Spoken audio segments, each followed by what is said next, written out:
Kia ora and welcome all to our next of the DisruptED interviews. I'm Steve Mouldy. I'm one of the hosts of the DisruptED interviews, and in my normal day-to-day job, I'm principal of Age School, and today I'm joined by Richard Wells. Richard, I'll pass over for you to introduce yourself to those who may not have met you before. Kia ora whanau. Yeah, I'm Richard Wells. I'm a deputy principal at Orewa College. This is my bedroom. And yeah, I'm really glad that I'm here and I can hopefully help a few with some of the things that we've been doing. Yeah, thanks, Steve, for inviting me along. That's right. Thanks for joining us. Now, I guess the first bit is the week that all of this all first happened. How did things go down for you guys at your school at Orewa? Okay, well, it was kind of probably all the emotions and all the feelings were probably similar everywhere, really. But we were the first, 2011. We were the first BYOD school, so we've been, fully digital in all year groups for many years. A few years ago, we started Google Classroom, so we were kind of digitally all set to go online. We were already online already, so that we were lucky like that. I know that a lot of schools are not in that situation.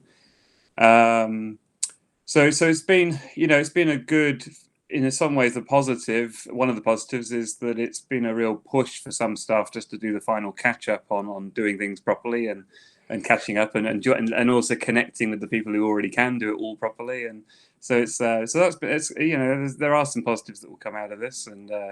But yeah, we were generally pretty ready. We're lucky we're a Decile 9 school, so most of our kids, were BYOD. We've got about 25 kids who borrow devices from us. But apart from that, we've got 2,000 kids, and most of them were already pretty set up.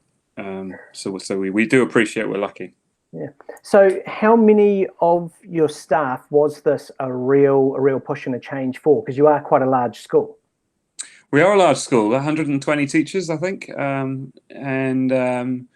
yeah, there's a small pocket who was still in a situation where this was going to be a big shock, a real big question about how the pedagogy, how would we teach, how would the kids learn. There is that kind of hangover of the traditional teaching method of really relying on being in the room and really relying on the verbal and even down to the quality of your written instruction, the design of your resources, and are they really clear, or are you still relying on being there for the first 15-20 minutes where you can try to explain it verbally, regardless of whether they're all listening or not? I don't know. But so there's definitely an element of people actually suddenly having to really think things through properly and not rely on the routine of the sort of verbal at the beginning of the lesson. So yeah. And so what does remote learning actually look like for students of Orewa College? Is it a consistent thing between teachers, or are you still allowing different teachers to set it up in different ways that work for them? Well, one big initiative we started at the beginning of term 1 this year was our launch of our new year middle school year 9, year 10 curriculum. So we'd actually just started an integrated curriculum. And we just started team teaching for the first time as across the whole, pretty much across the whole school. We have 7 and 8 on site. They were already doing elements of team teaching already. So we're benefiting in a number of instances from the fact that we have started team teaching, because we now actually have natural support mechanisms. We've got teams of 3 teachers who are already working together, already sharing a Google Classroom.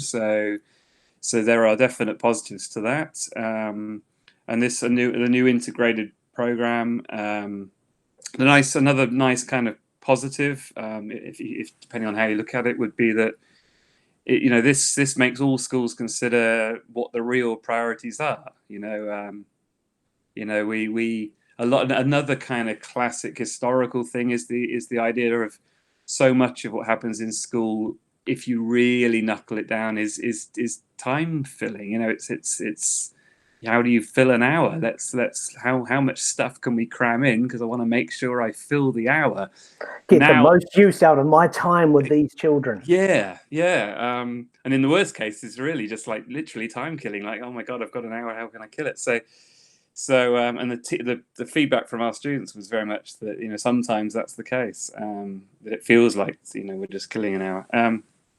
So again, when you're thrust into this completely new world of being pushed online, and we don't know how long it will go on for, it comes down to priorities, and if you know that you're going to get less engagement, there's less punitive pressure on forcing kids to do stuff they don't necessarily want to do.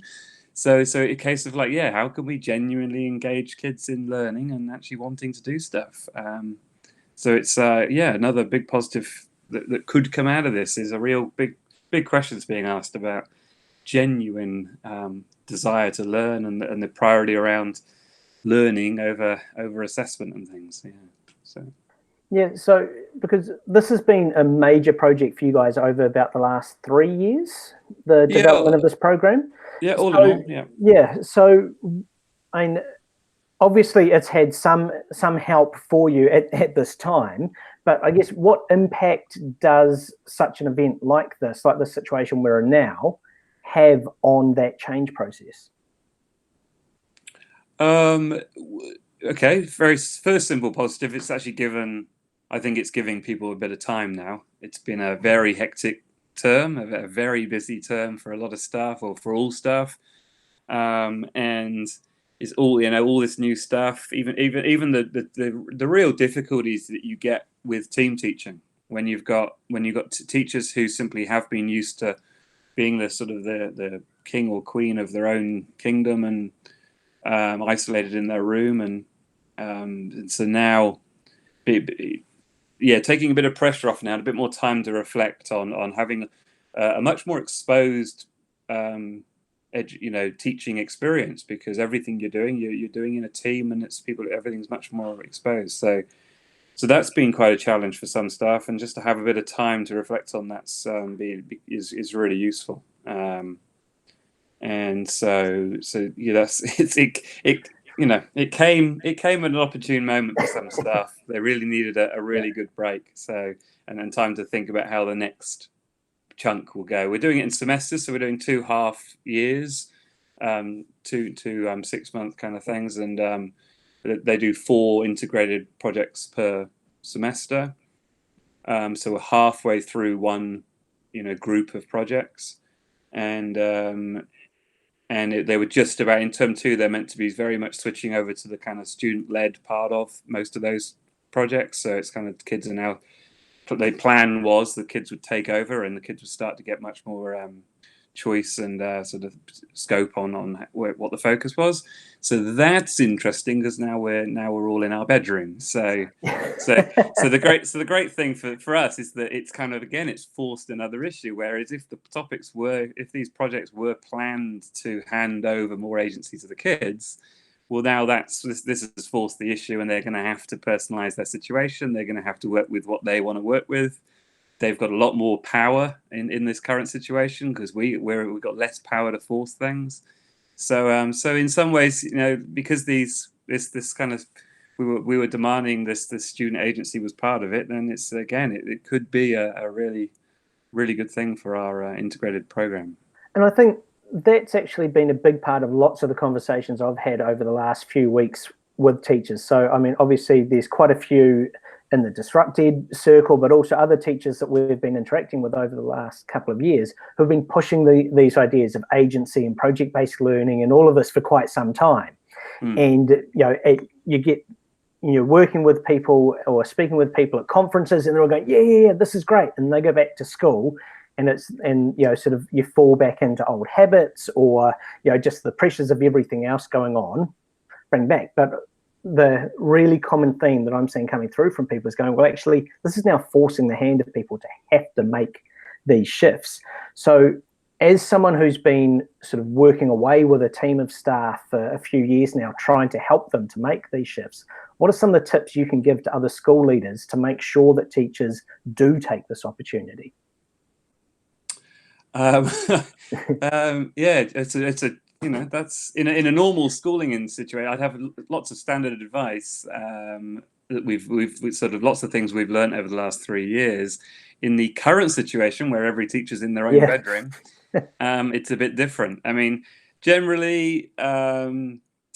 we over the 3 years we've involved the staff in all of the planning, all of the design, as much as we kind of thought was good. With hindsight, I probably would have done it even more. I would have had much more full staff sessions and sort of playing around and really being much more creative. We were trying to find a balance between the old and the new, just with that, so the leap wasn't so big. But and even though I would say the leap's been fairly small, for a lot of teachers it's been huge. So advice again, it's considering what really is your priorities with learning. What do we want? What type of young people do we want to have at the end of the education? At the end of the formal education system. If I've got big questions like if NZQA are going to question or change or review how they will assess kids at the end of this year, then if it's okay, even given these circumstances, if that's okay for 1 year and is manageable and doable, then what does that mean for future years, and what does it mean for the previous years? It's I'd personally, as a we're a bit of a disruptor myself, I'd be fascinated to see if we, however long this lockdown is and however long it takes to get back to school, if we simply ran the normal exam timetable in the normal weeks at in November this year, would the results be really different? What really defines and decides exam results, other than sort of keenness to really do well in the first place, and would those kids do the same anyway? So really time to really reflect on what education's about, and what keeps kids really engaged, and what learning, what is learning, and what does learning look like for different people, and a beautiful example of how a forced shift away from any kind of standardization. So why does every kid do the same thing?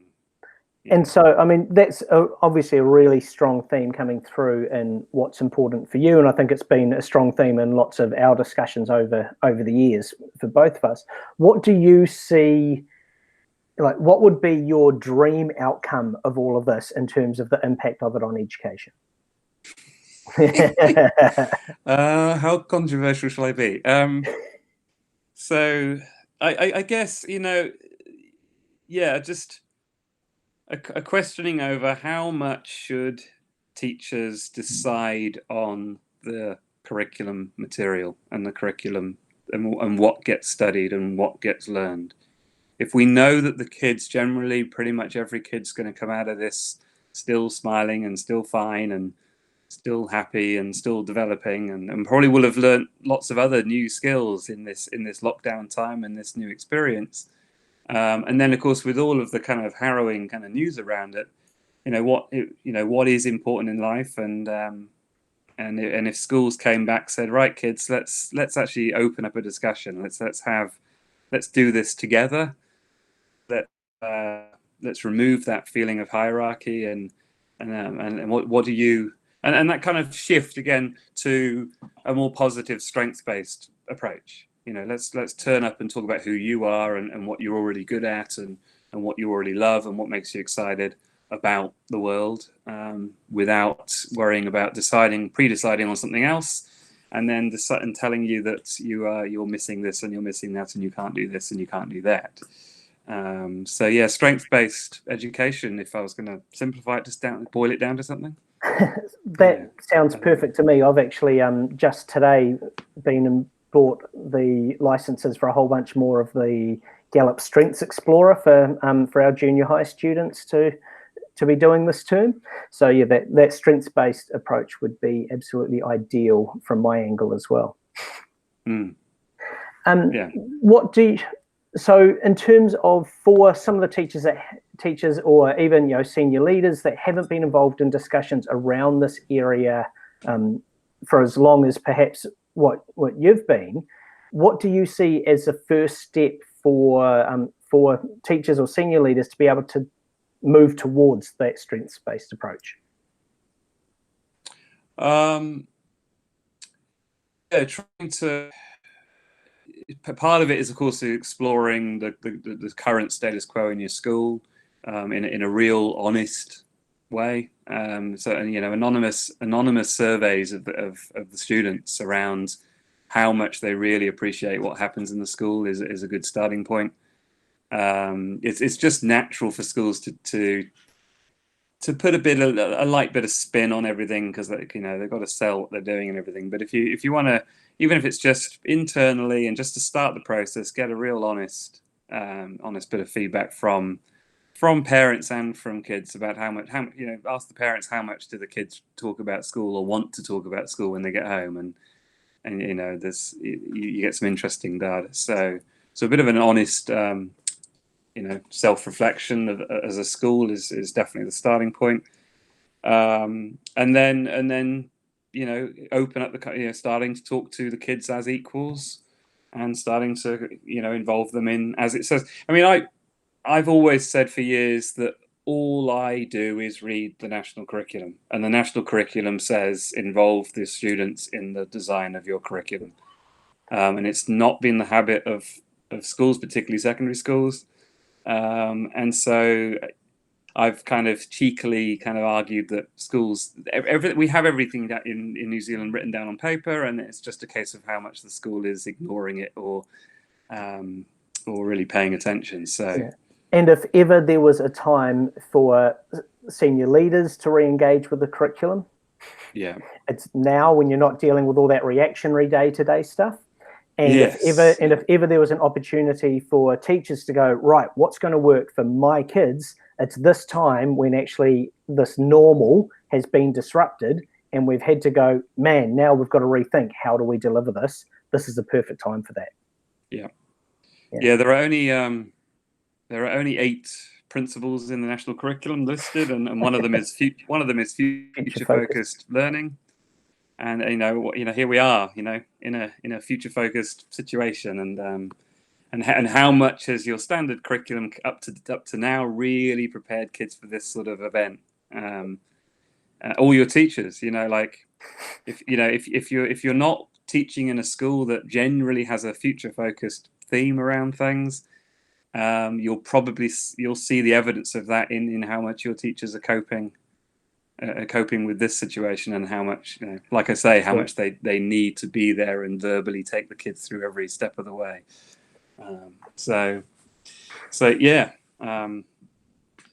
National curriculum. Read the national curriculum. How about that? There's a bit of homework. There's a wonderful point, I think, for us to end this interview. So I want to thank you very much for coming along. Obviously, when this gets posted up, there's opportunity for people to leave comments, and hopefully we can engage further in those discussions. But once again, Richard, thank you very much for joining us and sharing your pearls of wisdom.